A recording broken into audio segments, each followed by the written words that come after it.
இந்த மாபெரும் சபைக்கு எப்படி வரு காவலன் கடவுள் திருவடியை மனதில் நிறுத்தி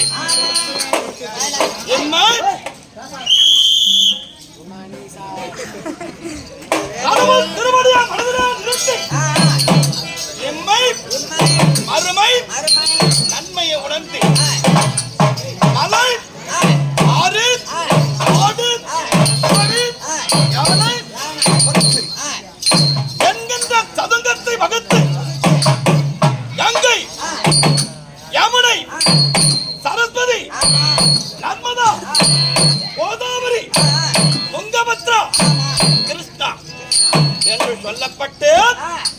11 நதிகள் ஓட 32 தான தர்மங்களை குறையில்லாமல் அன்னுயிரும் தன்னுயிர் போல் பாவிக்கும் நீர்வளம் நிலவளம்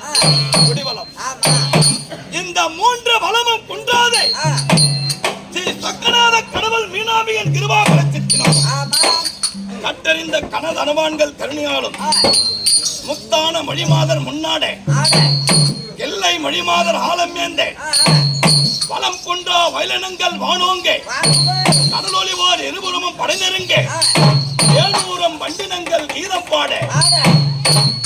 மகர குண்டல ஆரகேயூர கங்கன ஆவணம் எடுத்து கொண்டே இந்த துருபதேய பட்டணத்தை நீதி நெறி தவறாமல் ஆண்டு வரக்கூடியதானோ பாஞ்சால மகாராஜா. ஆமா, அருகாமையில விவேக மந்திரி ஒரு புறமும் புத்தி மந்திரி மறுபுறமும் இதுபோல் புடைச்சூடை தாதி சபையில் வந்து